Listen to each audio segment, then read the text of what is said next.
آج کا سوال یہ ہے کہ امام کے بارے میں عوام کا کیا رجحان ہے، کیا خیال ہے؟ اولیاء اللہ اور علماء دین کے معاملے میں آج عوام کی جرأت ہے کہ مسجد میں گھڑی کی سوئی دیکھتے ہی اگر جماعت کے ٹائم سے 1 منٹ اوپر ہو گیا تو امام کے خلاف بولنے لگتے ہیں، گویا ان کے نزدیک امام لوہے کی ٹوٹی ہے کہ جب چاہا کھول دی اور جب چاہا بند کر دی۔ اگر استنجا کی وجہ سے کچھ تاخیر ہو گئی تو امام صاحب کا 5-10 منٹ انتظار کرنا چاہیے، لیکن عوام نے امام کو غلام سمجھ رکھا ہے۔ علامہ جلال الدین رحمۃ اللہ علیہ آپ صلی اللہ علیہ وسلم کا ارشاد مبارک نقل کرتے ہیں، اکرم العلماء فإنہم ورثۃ الانبیاء، علماء کا اکرام کرو کیونکہ وہ انبیاء کے وارث اور نائب ہیں۔ اس کو مثال سے یوں سمجھ سکتے ہیں کہ جب ایک آدمی ہے، خالد ہے اور اس کے بھائی ہیں، گویا کہ خالد کے گھر پہ شادی ہو رہی ہے اور اس نے اپنے بھائی کو انویٹیشن دیا ہے کہ وہ آ کر ہمارے یہاں کیا دعوت کھائے، لیکن وہ آنے کے بعد اس کا عزت اور اکرام نہیں ہوتا ہے۔ تو اسی طریقے سے جب اس کا عزت اور اکرام نہیں ہوا تو وہ اپنے ماں باپ کو آ کر بتائے گا۔ جب یہ بات بتائے گا تو ظاہر سی بات ہے اس کے ماں باپ اس کے گھر والوں سے ناراض ہوں گے کہ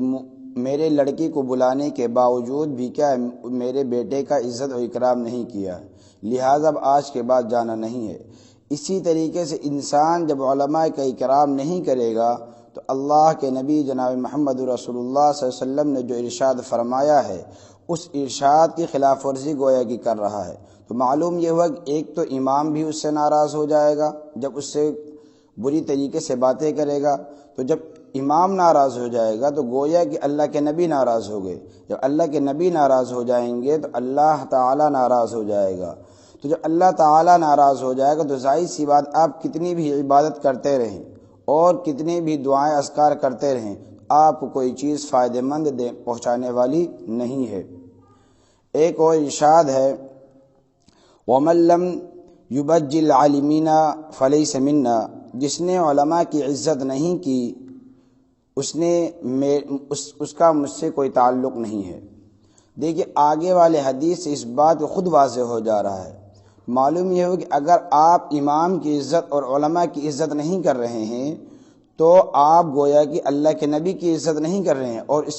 اس کے اکرام نہیں کر رہے ہیں۔ تو گویا کہ جب آپ اللہ کے نبی کا اکرام اور عزت نہیں کریں گے، اسی طریقے سے آپ خدا کی عزت اور اکرام نہیں کر رہے ہیں، تو معلوم ہے وہ تہ بتہ جس چیز کا آپ کو اکرام کرنے کے لیے کہہ دیا گیا ہے، اگر آپ اس چیز کو نہیں کریں گے تو ظاہر سی بات آپ کو محرومی کے علاوہ کوئی چیز ہاتھ لگنے والی نہیں ہے۔ تو دعا ہے اللہ تعالیٰ ان تمام باتوں سے ہمیں عمل کرنے کی توفیق عطا فرمائے اور ہمیں علماء کی عزت اور اکرام کرنے کی توفیق عطا فرمائے۔ وآخر دعوانا الحمدللہ رب العالمین۔